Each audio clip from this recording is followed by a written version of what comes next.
This could be a video that changes your life, and that is why I love talking about live streaming as a DJ.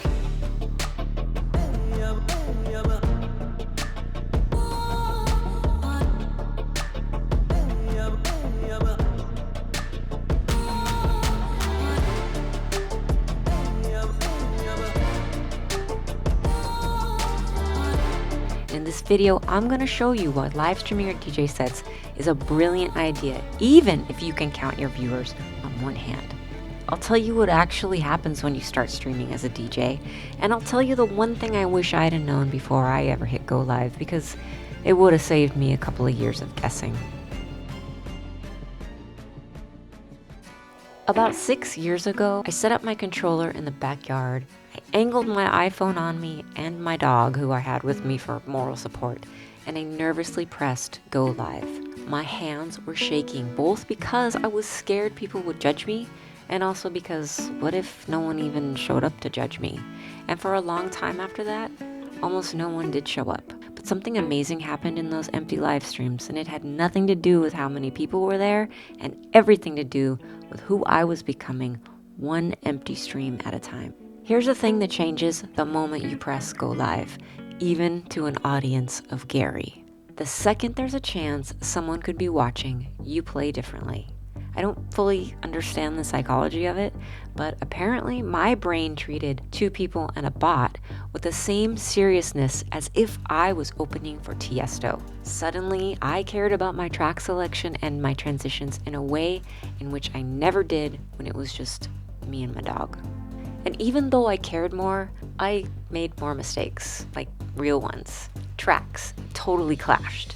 Transitions that fell apart. I mean, I even had a transition wish command in my chat where I would have to do a shot if I train wrecked. And I'm not encouraging you to drink. I'm just saying that it's okay to make mistakes and to laugh at yourself for it. There were moments that I could have thought, well, that's it, end of stream, we're done. But instead, I had to fix it. I had to recover from it live and in front of whoever was watching, even if whoever was a bot named Gary876 trying to sell me viewers. And this leads you to gains in confidence that you wouldn't get any other way. It's not about playing a perfect set. It's about recovering from an imperfect one in real time without falling apart. And because I knew how to recover and that it was okay to make mistakes, I took bigger swings and I experimented more. I played all the genres, except for psytrance, because I just can't. But my confidence has changed so much over this past few years, and not just with DJing, but with being on camera or public speaking and how I approach new situations in general. Like, I take way more risks now than I ever did before, except maybe for that stretch in my early 20s, but we don't need to talk about that. And if you're a seasoned DJ with years of experience and you're thinking, I'm already confident and I don't need this, my next point has nothing to do with confidence or skill. It's about something even 20 years behind the decks can't give you.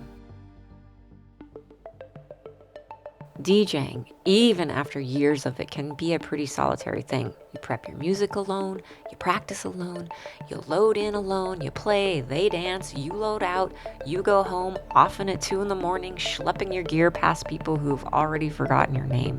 What I didn't expect from streaming was the community of other DJs and music lovers that I would meet. Not just viewers or fans, but other actual DJs in their own backyards and bedrooms and basements doing the exact same slightly ridiculous thing I was doing on a Tuesday night, and also talking to their own personal Gary876. It started small. Like, someone would raid my stream, which is basically when another streamer sends their audience over to yours. We would chat, we would get to know each other, we would commiserate about OBS or how much we hate Rekordbox. And slowly, that turned into actual friendships.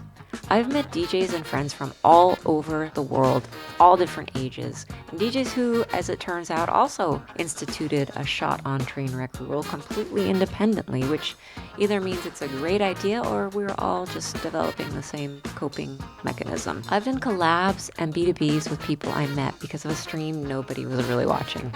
I've had people talk me through gear problems late at night because they happen to be online too. I even found a whole group of women DJs in their 40s and 50s he's out here like me, messing it up live the same as me. So yeah, live streaming will help you find your people. And that's the magical part of this that 20 years of gigging alone will never give you. I've made lifelong friends all because I took a risk and I hit go live, and I genuinely want others to experience this. But be warned, live streaming your DJ sets will turn you into a completely different type of DJ, and not everyone is built for it.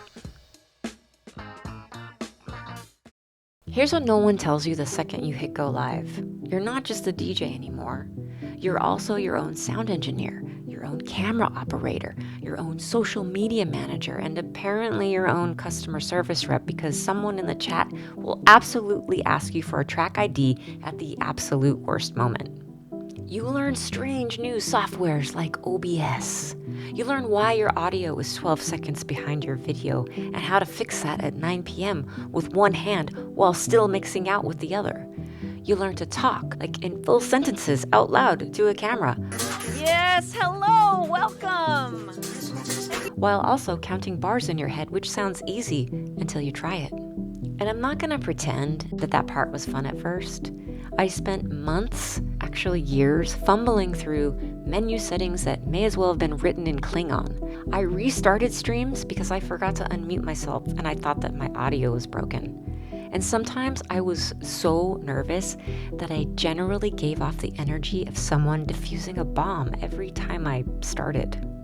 And this is exactly the stuff I wish someone had told me on day one, instead of having to figure it out through trial, error, and mild public humiliation. And this is actually the whole reason why I built the DJ Live Academy app, which I'm really excited to launch. It's basically the roadmap I didn't have, walking you through your very first stream, all the way to getting partner and brand deals and making some actual money.